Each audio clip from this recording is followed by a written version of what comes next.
Lanjut poin yang keempat, baku mutu lingkungan hidup yang terdiri dari sebab dan akibat.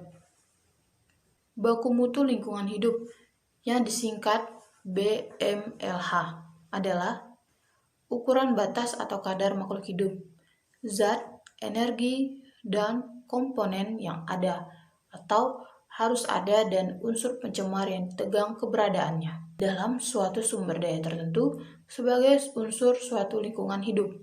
Istilah BMLH ini banyak orang yang lebih sering menggunakan istilah nilai ambang batas. Nilai ambang batas adalah batas tertinggi dan terendah dari kandungan zat-zat, makhluk hidup atau komponen-komponen lain dalam setiap interaksi dalam lingkungan, khususnya yang mempengaruhi mutu lingkungan. Dengan kata lain, nilai ambang batas merupakan batas-batas daya dukung, daya tegang, dan daya toleransi atau kemampuan lingkungan. Penggunaan nilai ambang atas ini dikaitkan dengan kemampuan lingkungan hidup dalam mendukung kehidupan manusia dan makhluk hidup lainnya.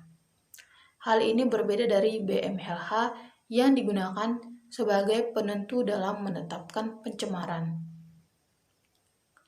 Perbedaan lain penggunaan istilah BMLH dan nilai ambang batas bisa dilihat dari aspek hukum, yaitu BMLH memiliki karakter diwajibkan seperti diatur dalam pasal 28 ayat 3, bahwa setiap orang diperbolehkan untuk membuang limbah ke media lingkungan hidup dengan memenuhi persyaratan, memenuhi BMLH, dan mendapat izin dari pejabat yang berwenang. Sedangkan istilah nilai ambang batas tidak memiliki karakter diwajibkan, hanya digunakan sebagai batas atau ukuran untuk mengukur daya dukung lingkungan bagi perkehidupan manusia. Dengan demikian, dapat dimengerti bahwa BMLH selalu merupakan nilai ambang batas, tetapi tidak semua nilai ambang batas merupakan BMLH selama tidak diwajibkan berdasarkan peraturan hukum. Berdasarkan pasal 20 ayat 1 Undang-Undang PPLH, BMLH berfungsi untuk menentukan terjadinya pencemaran baku mutu lingkungan hidup meliputi: pertama, baku mutu air, baku mutu limbah, baku mutu air laut, baku mutu udara ambien, baku mutu udara emisi, baku mutu gangguan, dan baku mutu lain sesuai dengan perkembangan ilmu pengetahuan dan teknologi. Jenis baku mutu lingkungan hidup menurut pasal 20 ayat 2 dapat dibedakan dalam dua sistem, yaitu pertama, effluent standar merupakan kadar maksimum limbah yang diperbolehkan untuk dibuang ke lingkungan, atau istilah dalam Undang-Undang PPLH disebut baku mutu air limbah, baku mutu emisi, dan baku mutu gangguan. Yang kedua, stream standar. Itu merupakan batas kadar untuk sumber daya tertentu, seperti sungai, waduk, dan danau. Kadar ditetapkan berdasarkan pada kemampuan sumber daya beserta sifat peruntukannya, atau istilah dalam Undang-Undang PPLH disebut baku mutu air, baku mutu udara ambien, dan baku mutu air laut. Dengan adanya dua perbedaan baku mutu lingkungan hidup, maka konsep pencemaran lingkungan hidup perlu diperjelas. Pencemaran lingkungan hidup adalah masuk atau dimasukkannya makhluk hidup, zat, energi, atau komponen-komponen lain ke dalam lingkungan hidup oleh kegiatan manusia, sehingga melampaui baku mutu lingkungan yang telah ditetapkan. Berdasarkan pasal 20 ayat 2, baku mutu lingkungan hidup meliputi baku mutu air limbah, baku mutu emisi, dan baku mutu gangguan, dan baku mutu air laut, dan baku mutu ambien. Dengan definisi-definisi, maka maksud dari pencemaran lingkungan hidup merupakan kegiatan yang melanggar event standar dan stream standar.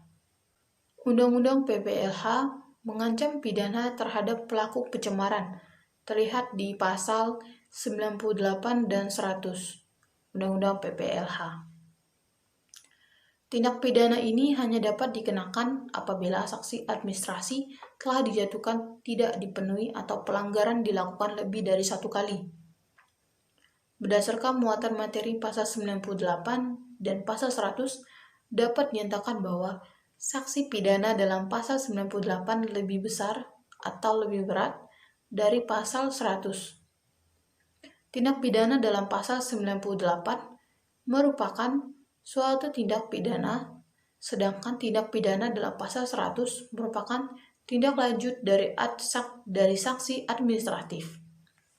BMLH sebagai ukuran batas atau kadar makhluk hidup yang dapat ditegangkan oleh media lingkungan memiliki karakter yang wajib ditaati. Karena itu, penerapan BMLH dalam peraturan perundang-undangan menyertakan sanksi, bilang sanksi administrasi dan sanksi pidana.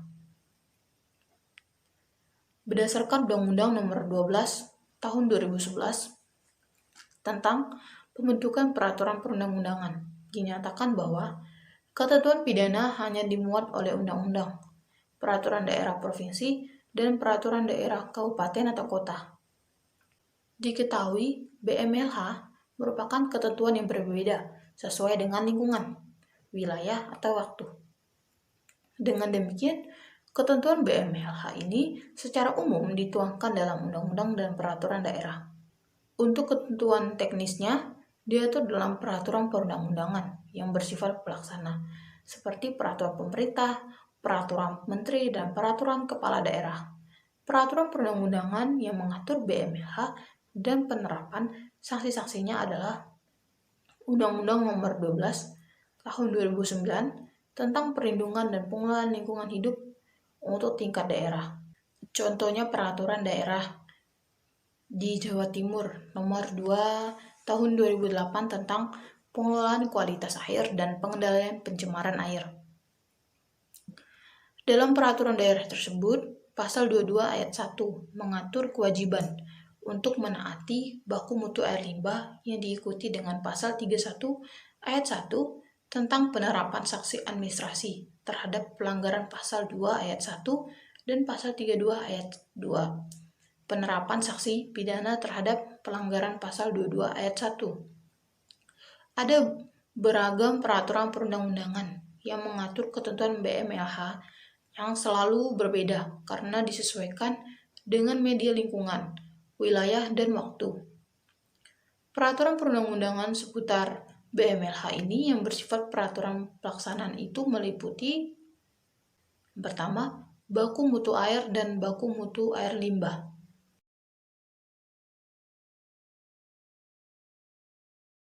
Yang kedua, baku mutu air laut. Ketiga, baku mutu udara. Keempat, kriteria baku kerusakan lingkungan hidup.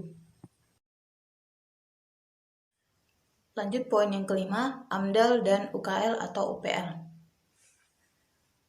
Analisis mengenai dampak lingkungan atau biasa disingkat dengan sebutan AMDAL adalah kajian mengenai dampak penting suatu usaha atau kegiatan yang direncanakan pada lingkungan hidup yang diperlukan bagi proses pengambilan keputusan tentang penyelenggaraan usaha atau kegiatan.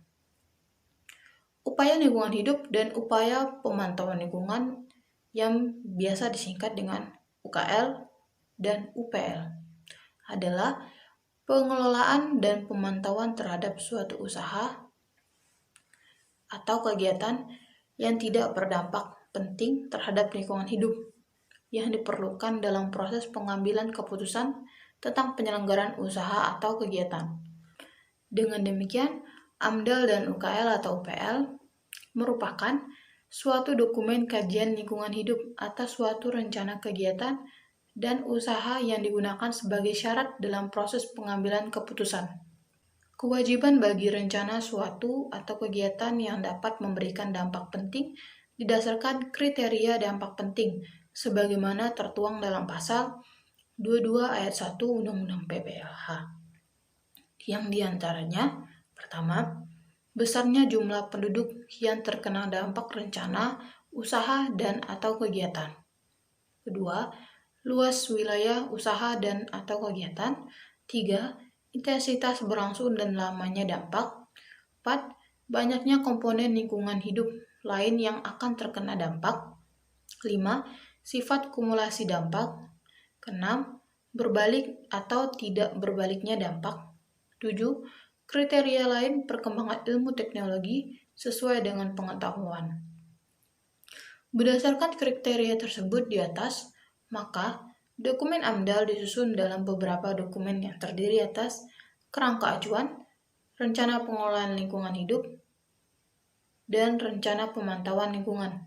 Rincian muatan AMDAL sesuai pasal 25 Undang-Undang PPLH. AMDAL sebagai suatu kajian kekayaan terhadap rencana usaha dan kegiatan harus disusun oleh orang yang memiliki kompetensi. Penyusunan dokumen lingkungan hidup didasarkan pada Peraturan Menteri Negara Lingkungan Hidup Republik Indonesia Nomor 16 Tahun 2012 tentang pedoman penyusunan dokumen lingkungan hidup.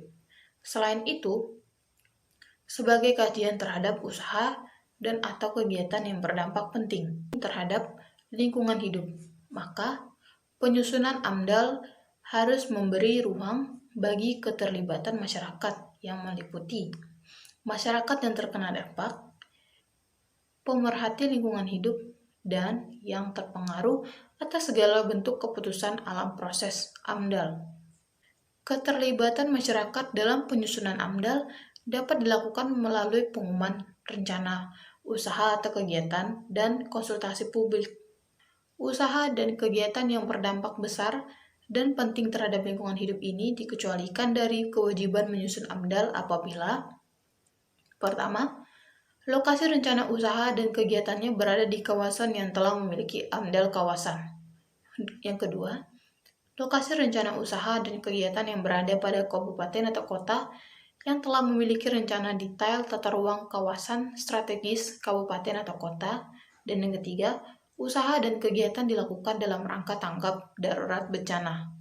Sesuai dengan pengertian Keputusan Tata Usaha Negara atau KTUN, sebagaimana diatur dalam Pasal 1 Undang-Undang Nomor 5 Tahun 1986 tentang Peradilan Tata Usaha Negara yang dibuat pertama dengan Undang-Undang Nomor 9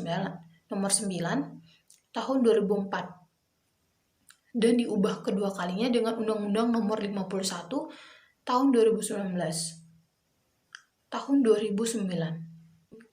KTUN ini harus memenuhi 5 elemen, yaitu: pertama, merupakan penetapan tertulis. Yang kedua, dibentuk oleh penjabat atau badan tata usaha negara. Yang ketiga, berisi tindakan hukum tata usaha negara. 4. Bersifat konkret dan individual. Dan 5. Final dan menimbulkan akibat hukum.